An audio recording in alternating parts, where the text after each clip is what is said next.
예, 안녕하세요. 오늘은 제 배우자와 자신의 배우자 바람을 핀 상간남, 상간녀, 다른 말로 흔히 내연남, 내연녀라고 하는 사람들에게 소송을 제기하는 경우 관련된 증거 수집 문제 등에 관해서 좀 살펴보도록 하겠습니다.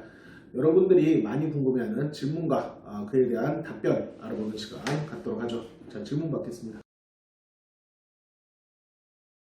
예, 본인의 배우자가 바람을 폈다라면은 반드시 배우자와 이혼을 해야 하는 것은 아닙니다. 이혼을 할지 말지는 본인의 의사고, 바람을 핀 상대, 내연남이나 내연녀 혹은 상간남, 상간녀로 불리는 그 상대를 대상으로 해가지고 위자료 청구 소송 등을 제기하는 것은 얼마든지 가능합니다. 부정행위라는 것은 반드시 성관계에 이르지 않는다 하더라도 부부간의 정조 의무에 위반되는 행위로서 증거 수집 방법으로는 흔히 카카오톡 메시지를 확보한다든지 자동차의 블랙박스 영상을 확보하는 방법, 상간남, 상간녀로부터 부정행위가 있었다는 진술 등을 확보하는 법, 또 본인의 배우자로부터 부정행위가 있었다는 진술 등을 확보하는 것 등이 주된 증거 수집 방법이라고 할 수 있습니다.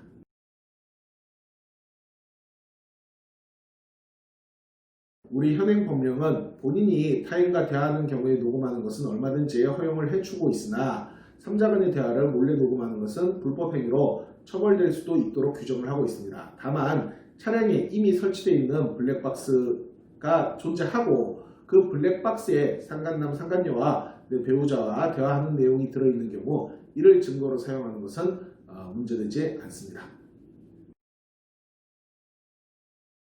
블랙박스 영상을 확인했으나 바람을 폈다는 부정행위가 있었다는 결정적인 증거를 확보하지 못한 경우에는 다른 방법으로 증거를 확보할 필요가 있을 수 있습니다.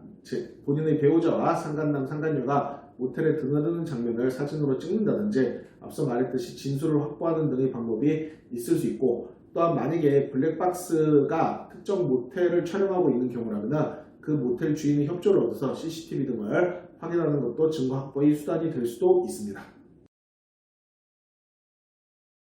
흥신소라고 불리는 심부름센터를 이용하는 것 자체가 불법이라고 보기는 어렵습니다. 다만 흥신소나 심부름센터라고 불리는 곳에서는 증거 확보 과정에서 여러 가지 불법 행위를 저지를 우려가 상당히 크기 때문에 무작정 흥신소를 찾아가는 것보다는 변호사를 통해서 상담을 하고 증거 수집 확보 방법에 대해서도 조언을 구한 뒤 현행 법령상 범죄 혹은 불법 행위에 해당하지 않는 방법을 사용하여 증거를 수집하여야 할 것입니다. 기본적으로 배우자가 허락하지 않은 상태에서 몰래 휴대폰이라든지 문자 메시지, 우편물 등을 뜯는 것은 범죄에 해당할 수 있습니다. 다만 원래부터 배우자 간 상호간에 휴대폰 패턴을 공유하는 방식 등으로 동의가 있었던 경우라면 휴대폰을 본 행위 자체만으로 불법 행위가 되지 않을 수도 있습니다. 형사재판에서는 위법한 방법으로 수집한 증거로 사용할 수 없는 위수정 원칙이라는 것이 있지만 민사소송에서는 이것이 엄격하게 지켜지지 않습니다.